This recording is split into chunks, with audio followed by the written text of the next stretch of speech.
आम्ही नंदुरबार विकास मॉडेल आणले आहे, जे सर्वांसाठी प्रगती सुनिश्चित करेल. नमस्कार. विचार करा, एकाच राज्याची दोन वेगवेगळी रूपं आहेत.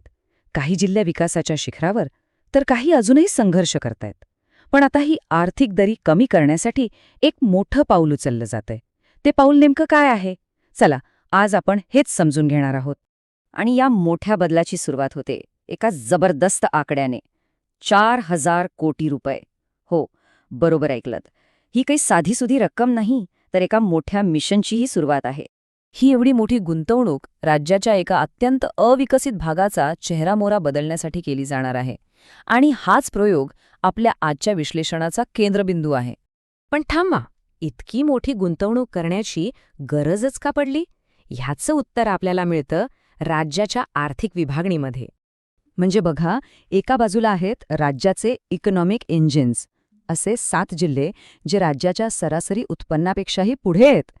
आणि मग दुसऱ्या बाजूला आहेत बाकीचे जिल्हे, जे विकासाच्या गाडीत थोडे मागे राहिलेत. ही जी प्रचंड मोठी दरी आहे ना, तीच या सगळ्या योजनेच्या मुळाशी आहे. हे आकडे फक्त संख्या नाहीत. ही आहे लोकांच्या आयुष्यातल्या संधींमधली तफावत. ही आर्थिक दरी केवळ राज्याच्या नकाशावर नाही, तर लोकांच्या रोजच्या जगण्यात आहे. आणि ती खूप मोठी आहे. तर मग या मोठ्या समस्येवर उपाय कुठून सुरू होणार? उत्तर आहे नंदुरबार. हा जिल्हा या मोठ्या बदलाचा केंद्रबिंदू ठरणार आहे.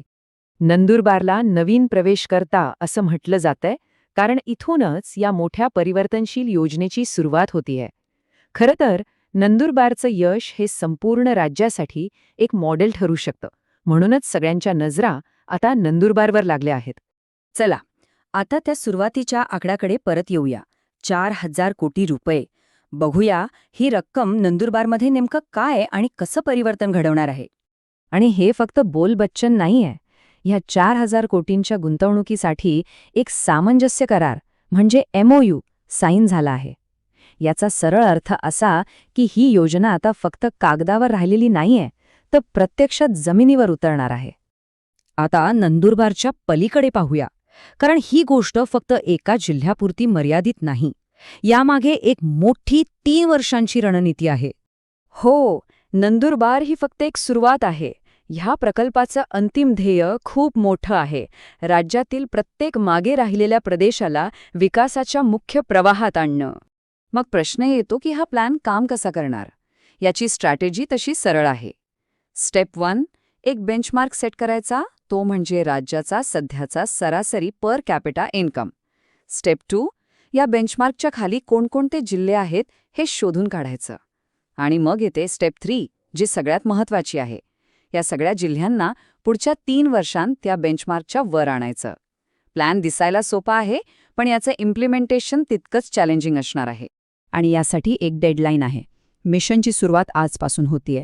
पुढची 3 वर्ष खूप निर्णायक असणार आहेत. आणि 3ऱ्या वर्षाच्या शेवटी ध्येय एकच आहे: राज्याच्या आर्थिक नकाशावर कोणताही जिल्हा मागे राहिलेला नसेल.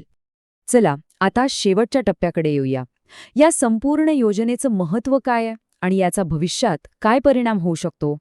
या संपूर्ण योजनेचं सार या एका वाक्यात आहे: जर तुम्ही हे एका मागासलेल्या जिल्ह्यात साध्य करू शकलात, तर ते एक मोठं परिवर्तन असेल. हे फक्त नंदुरबारबद्दल नाही, तर हे अशक्य वाटणाऱ्या गोष्टीला शक्य करून दाखवण्याबद्दल आहे. याचाच अर्थ हा फक्त एक गुंतवणूक प्रकल्प नाहीये, तर प्रादेशिक विषमता कशी दूर करायची यासाठी एक आदर्श मॉडेल, एक ब्लूप्रिंट बनण्याची यात जबरदस्त क्षमता आहे. आणि शेवटी एक महत्त्वाचा प्रश्न उरतोच: विकासाचं हे मॉडेल फक्त एका राज्यापुरतं मर्यादित राहील, की संपूर्ण देशातील आर्थिक विषमता दूर करण्यासाठी एक नवीन मार्ग दाखवेल? याचं उत्तर आपल्याला येणारा काळच देईल.